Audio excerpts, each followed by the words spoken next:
تمام تعریفیں اللہ رب العالمین کے لیے ہیں، جس نے ہمیں بہترین صورت میں پیدا فرمایا، اور میں گواہی دیتا ہوں کہ اللہ کے سوا کوئی معبود برحق نہیں، وہ تنہا ہے، اس کا کوئی شریک نہیں، اور میں گواہی دیتا ہوں کہ ہمارے نبی محمد صلی اللہ علیہ وسلم اس کے بندے اور اس کے رسول ہیں۔ درود و سلام نازل ہو آپ صلی اللہ علیہ وسلم پر، آپ کی آل پر اور صحابہ کرام پر۔ حمد و صلات کے بعد میں اپنے آپ کو اور آپ تمام کو تقوی کی وصیت کرتا ہوں۔ ارشاد باری تعالیٰ ہے کہ اے لوگوں جو ایمان لائے ہو، اللہ سے ڈرو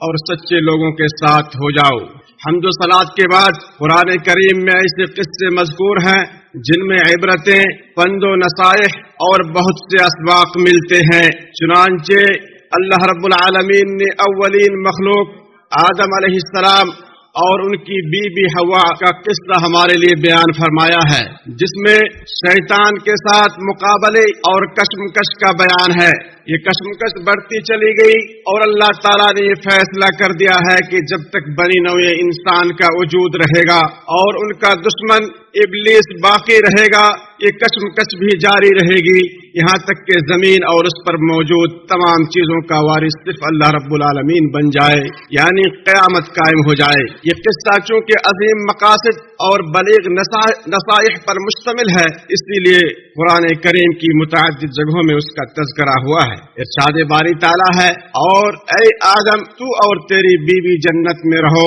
پھر جہاں سے چاہو کھاؤ اور اس درخت کے پاس نہ جاؤ ورنہ ظالموں میں سے ہو جاؤ گے۔ پھر انہیں شیطان نے بہکایا تاکہ ان کی شرمگاہیں جو ایک دوسرے سے چھپائی گئی تھیں ان کے سامنے کھول دے، اور کہا تمہیں تمہارے رب نے اس درخت سے نہیں روکا مگر اس لیے کہ کہیں تم فرشتے بن جاؤ یا ہمیشہ رہنے والے ہو جاؤ، اور ان کے روبرو قسم کھائی کہ البتہ میں تمہارا خیر خواہ ہوں۔ پھر انہیں دھوکے سے مائل کر لیا۔ پھر جب ان دونوں نے درخت کو چکھا تو ان پر ان کی شرمگاہیں کھل گئیں اور اپنے اوپر بہشت کے پتے جوڑنے لگے، اور انہیں ان کے رب نے پکارا کیا میں نے تمہیں اس درخت سے منع نہیں کیا تھا اور تمہیں نہیں کہا تھا کہ شیطان تمہارا کھلا دشمن ہے؟ ان دونوں نے کہا اے ہمارے رب، ہم نے اپنی جانوں پر ظلم کیا، اور اگر تو ہمیں نہ بخشے گا اور ہم پر رحم نہ کرے گا تو ہم ضرور تباہ ہو جائیں گے۔ اللہ تعالیٰ نے آدم علیہ السلام اور ان کی بیوی کو جنت میں سکونت اختیار کرنے کا حکم دیا، اور یہ شرف ان کو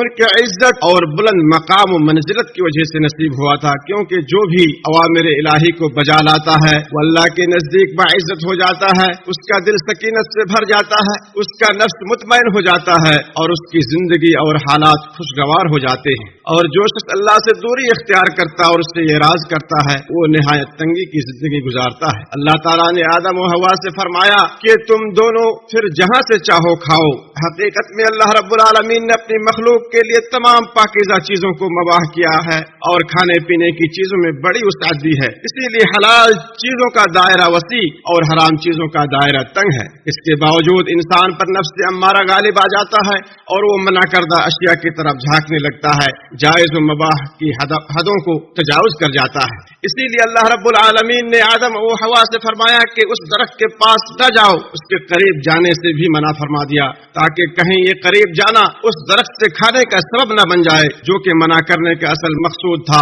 پھر شیطان برابر آدم علیہ السلام کو فریب میں ڈالتا رہا اور جھوٹی قسمیں کھاتا رہا، یہاں تک کہ آدم و حوا دونوں شجرہ ممنوعہ سے چکھ بیٹھے۔ یہیں سے اسلام نے احتیاطی طرز عمل اختیار کرنے کا حکم دیا ہے اور حرام کے قریب بھی پھٹکنے سے ڈرایا ہے تاکہ نفس کو برائی سے بچایا جا سکے، اخلاق کا تحفظ کیا جا سکے، معاشرے کو فساد و بگاڑ سے محفوظ کیا جا سکے اور اسے اللہ کے حدود کی پاسداری کرنے کا عادی بنایا جا سکے۔ اور جو بھی شرک میں واقع ہوتا ہے اس کی وجہ یہی ہوتی ہے کہ وہ شرک تک لے جانے والے اسباب سے قریب ہو جاتا ہے جن سے انہیں روکا گیا ہے۔ اسی طرح جو بدعت کا شکار ہوتا ہے اس کا سبب بھی اہل بدعت کی ہمنشینی، ان کی کتابوں کے مطالعے اور ان پر اعتماد و بھروسے میں تساہل برتنا ہوتا ہے۔ اور جو شخص صغیرہ گناہوں کا مرتکب ہوتا ہے اور ان پر اصرار کرتا ہے وہ پھر کبیرہ گناہوں کا بھی شوقین بن جاتا ہے۔ اسی طرح جدید ٹیکنالوجی مقصد تک پہنچنے کا صرف ایک ذریعہ ہے، چاہے وہ مقصد اچھا ہو یا خراب، لہٰذا جو ان مسائل کے پیچھے پڑے رہتا ہے، ان کے لیے خلوت اختیار کرتا ہے، ان کا غلط استعمال کرتا ہے، تو عموماً اس کی نماز، اخلاق اور اوقات برباد ہو جاتے ہیں اور اطاعت الہی معصیت میں اور اللہ عز و جل سے انس و محبت وحشت میں بدل جاتی ہے۔ یہ محرمات، ان آیتوں سے ہمیں یہ سبق ملتا ہے کہ اللہ کے منع کردہ امور سے قریب ہونے سے ہی انسان اپنے نفس پر ظلم کا مرتکب ہو جاتا ہے، چہ جائے کہ وہ گناہ کا ارتکاب کرے۔ ارشاد باری تعالیٰ ہے کہ ورنہ تم ظالموں میں سے ہو جاؤ۔ بس اوقات انسان ایسے شبہات میں پڑھ کر اپنے نفس پر ظلم کرتا ہے جو اسے کھانے، پینے، پہننے، والدین اور رشتہ داروں کے حقوق میں حرام کاموں کے ارتکاب تک لے جاتے ہیں، نیز مال و دولت اور معاملات وغیرہ میں سود، دھوکہ اور خیانت وغیرہ تک پہنچا دیتے ہیں۔ اللہ تعالیٰ نے اس قصے کے ضمن میں فرمایا کہ پھر انہیں شیطان نے بہکایا۔ یہ وسوسہ ڈالنے والا اور بار بار پلٹ کر آنے والا شیطان ابن آدم کے لیے ہر جگہ گھات لگائے بیٹھا ہے، اور وہ انسان سے عداوت والی اپنی فطرت سے کسی صورت پیچھے نہیں ہٹ سکتا۔ وہ باطل کو مزین کرتا ہے، گناہ کو ہلکا بنا کر پیش کرتا ہے، مرد و خواتین کے درمیان حرام تعلقات کے فروغ کو خوبصورت باور کراتا ہے۔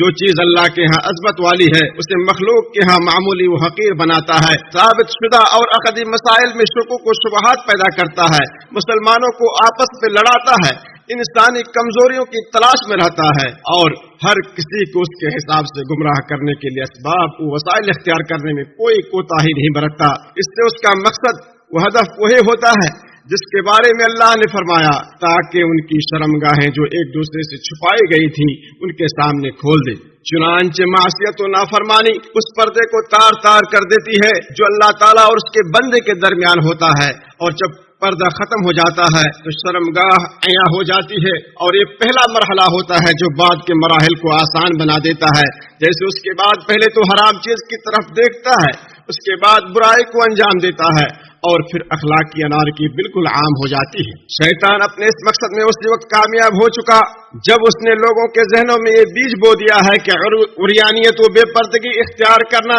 بالخصوص عورتوں کا، یہی تہذیب و تمدن اور عروج و ترقی ہے، اور اس کے برخلاف با پردہ رہنا تنزلی اور رجعت پسندی ہے۔ ارشاد باری تعالیٰ ہے کہ بے شک شیطان تمہارا دشمن ہے تو اسے دشمن ہی سمجھو، وہ تو اپنے گروہ والوں کو صرف اس لیے بلاتا ہے کہ وہ بھڑکتی آگ والوں میں سے ہو جائیں۔ یہی نافرمانی کا نتیجہ ہوتا ہے کہ انسان بلندی کے بعد پستی میں، عزت کے بعد ذلت میں، اور انس و محبت کے بعد وحشت کی کھائی میں گر جاتا ہے۔ اللہ رب العالمین میرے لیے اور آپ کے لیے قرآن کریم کو بابرکت بنائے، مجھے اور آپ کو اس میں موجود حکیمانہ نصیحت اور آیات سے نفع پہنچائے۔ میں اپنے لیے اور آپ سب کے لیے بخشش طلب کرتا ہوں، آپ سب بھی اسی سے اپنے گناہوں کی بخشش مانگے، وہی بخشنے والا اور نہایت رحم کرنے والا ہے۔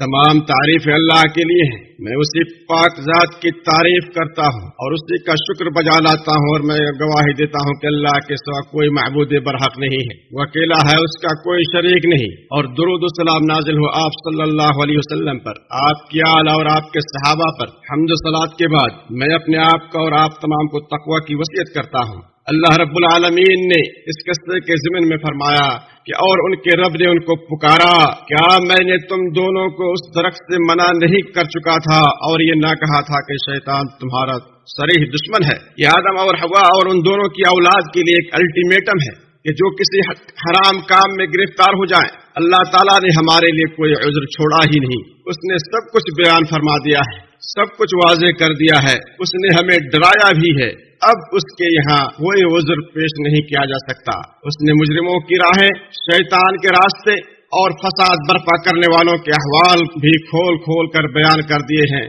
تاکہ ہم وسوسے اور دھوکہ و فریب کا شکار نہ ہو جائیں۔ اس کے باوجود بھی اگر انسان وسوسے کا شکار ہو جائے تو پھر توبہ کر لے، اللہ تعالیٰ اس کی توبہ قبول کر لیتا ہے۔ آدم و حوا کے ارتکاب معصیت کے قصے سے یہ سبق ہمیں ملتا ہے کہ ہم توبہ کی طرف جلدی کریں، غلطی کا اعتراف کریں اور خالق دو جہاں کے سامنے ندامت اور عاجزی و انکساری کا اظہار کریں۔ اللہ تعالیٰ